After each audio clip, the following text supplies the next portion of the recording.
तो देखो बच्चों, इसमें क्या बोला जा रहा है ना, a circular ring of radius 3 centimetre hangs horizontally from a point 4 centimeter vertically above the center by 4 string attached at equal interval to the circumference। तो हमें इसमें ये बताना है कि अगर किसी भी दो कंजुगेटिव स्ट्रिंग के बीच का एंगल थीटा है ना, तो अपने को कॉस थीटा का वैल्यू बताना है, ये किसके बराबर होगा।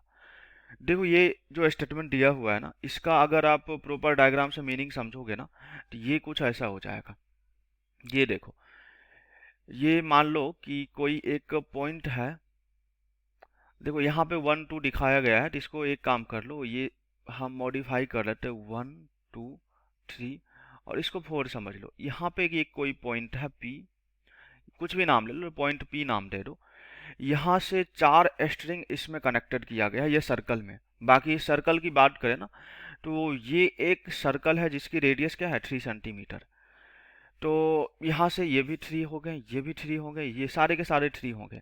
तो यहाँ से इसमें ऐसा बोला जा रहा है, एक स्ट्रिंग को कुछ इस तरीके से यहाँ पे अटैच्ड किया जा रहा है। आप ऐसा समझो, एक स्ट्रिंग यहाँ पे ऐसा कुछ इस पॉइंट पे अटैच्ड कर दिया गया है इस तरीके से।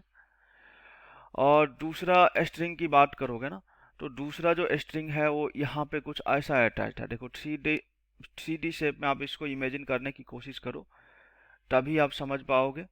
तो एक जो हमारा स्ट्रिंग है ना, ये कुछ ऐसा अटैच्ड है इस तरीके से, ये यहाँ पे अटैच्ड है। दूसरा स्ट्रिंग की बात करें तो ये कुछ इधर पे ऐसा अटैच्ड है, ये वाला पॉइंट पे। और लास्ट वाला स्ट्रिंग की बात करें तो ये कुछ ऐसा अटैच्ड है, इसको मैं बोल्ड डायग्राम से दिखा देता हूँ। तो ये ऐसा कुछ है,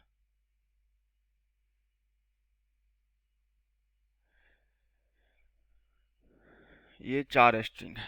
तो फॉर एग्जांपल आप ऐसा समझ लो कि अगर इन दोनों स्ट्रिंग के बीच में, ये ग्रीन वाला और ये ब्लू वाला स्ट्रिंग के बीच का एंगल थीटा है, तो आपको कॉस थीटा बताना है कि कॉस थीटा क्या हो जाएंगे। तो देखो ये बहुत ही सिंपल है, अगर आप ज्योमेट्री से प्रॉपर विजुअलाइज करोगे तो फिर मुश्किल नहीं है। ये लेंथ कितना है, ये लेंथ 3 सेंटीमीटर है। क्वेश्चन में ऐसा मेंशन है कि ये जो हमारा सरफेस है ना, इससे 4 सेंटीमीटर एबव एक पॉइंट P है, समझ पा रहे हो ना। ये पॉइंट P है, इससे 4 सेंटीमीटर एबव। तो मतलब इसका मैं यहाँ पे डायग्राम बनाऊं तो ये कुछ ऐसा डायग्राम हमें बन के देगा, दिखेगा जी कुछ इस टाइप का। ये 3 होगा, ये 4 होगा, इसकी बात करोगे तो ये 5 हो जाएंगे। तो कहने का मतलब, ये जो स्ट्रिंग का लेंथ होगा ना, ये जो मैंने दो डॉटेड लाइन में स्ट्रिंग दिखाया है और ये दो बोल्ड लाइन में स्ट्रिंग दिखाया है, मतलब इसकी लेंथ 5 सेंटीमीटर है। इस ग्रीन वाले के भी लेंथ 5 हो गए, इसके भी 5 हो गए, इसके भी 5 हो गए। क्योंकि देखो ना, ये सर्कुलर शेप में है और यहाँ से ये लेंथ, ये लेंथ, ये लेंथ और ये वाला लेंथ सबके सब सिमिलर है। तो हमें क्या बताना है, हमें बेसिकली ये दोनों के बीच का एंगल बताना है। तो ये उतना मुश्किल नहीं है, हम लोग इजीली बता सकते हैं। इन दोनों के बीच की अगर एंगल की बात की जाए ना, तो देखो मैं क्या बोलता हूँ, ये चीज भी 5 है, ये चीज भी 5 है। अगर आप लोग ये वाला पार्ट को ढूंढ पाते हो, ये लेंथ को, तो फिर हमारा आंसर आ सकता है।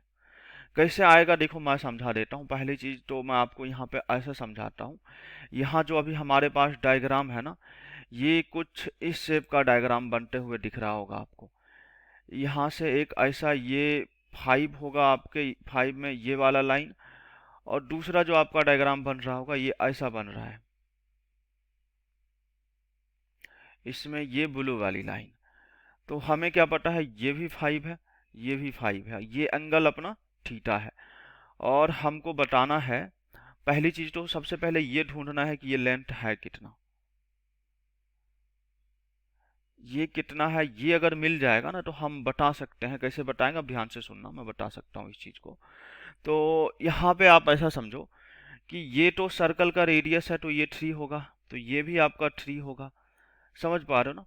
और यहाँ पे ये 90 भी बनेगा। क्यों 90 बनेगा, क्योंकि 4 इक्वल पार्ट में सरकमफ्रेंस को डिवाइड कर रहा है ना, देखो ना, 4 string attach at a equal interval, that means ये 90 होंगे, ये भी 90 ही होंगे। वैसे भी देख सकते हो हमने एक्स और वाई एक्सिस खींच रखा है, तो ये सब 90 90 90 ही होंगे। तो देखो आपके सामने ये कुछ ऐसा सिचुएशन बन गया कि ये 3 है, ये भी 3 है, ये 90 है। ये सिंपल सी बात है ना, 3 स्क्वायर प्लस 3 स्क्वायर हो जाएंगे, मतलब 2√3 हो जाएंगे, सॉरी 3√2 हो जाएंगे। तो इसकी बात करें तो ये तुम्हारा 3√2 हो जाएंगे। अभी देखो यहाँ तक आपको चीज़ें समझ में आई होगी। इसके आगे का जो डिस्कशन है ना, इसके लिए आपको एक ट्रिगोनोमेट्री का बेसिक कॉन्सेप्ट पता होना चाहिए। बेसिक बोले तो ये प्रोपर्टीज ऑफ ट्राइंगल में आपको सिखाया जाएगा।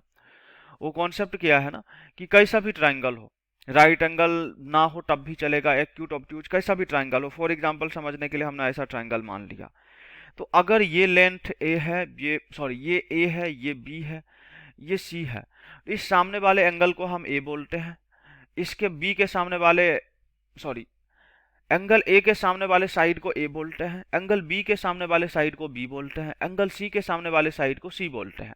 अगर मान लो ये थीटा हुआ और हमसे किसी ने पूछा कि तुम कॉस थीटा बताओ, तो cos theta is equal to जो होता है ना, वो कुछ ऐसा हो जाता है, बी स्क्वायर प्लस सी स्क्वायर, मतलब इसका और इसका स्क्वायर और माइनस सामने वाला एंगल, ये ऐसा हो जाएगा, और डिवाइड बाई 2bc होता है। इसको कोसाइन रूल बोलते हैं, इसको हम लोग कोसाइन रूल बोलते हैं। आगे चल के प्रॉपर्टीज ऑफ ट्राइंगल में आपको ये सिखाया जाएगा।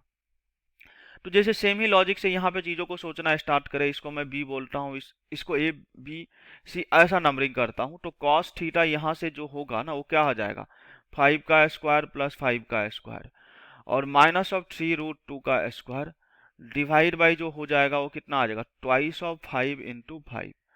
डेट मीन्स ये चीज़ जो आ जाएगा, 5 का स्क्वायर 25 प्लस 25 50 हो जाएंगे, और माइनस आप क्या कर लोगे, 3√2 का स्क्वायर 9 इंटू 2 18 हो जाएंगे, डिवाइड बाय आपके कितना आ जाएंगे, तो 50 आ जाएंगे। और यहाँ से देखो 50 माइनस 18 करोगे तो 32 डिवाइड बाई 50 हो जाएंगे, जो कि 16/25 के बराबर आ जाएंगे। और इसके बाद आप आंसर देखोगे तो आपके सी जो है ना, सी सही आंसर हो जाएंगे। आई होप आपको ये चीज़ें समझ में आई होगी। तो इसमें अगर बात की जाए ना, तो चीज़ें डिफ़िकल्ट नहीं है, इसमें डायग्राम को प्रॉपर विजुअलाइज करना पड़ा और वही बेसिक ट्रिगोनोमेट्री यूज हुआ।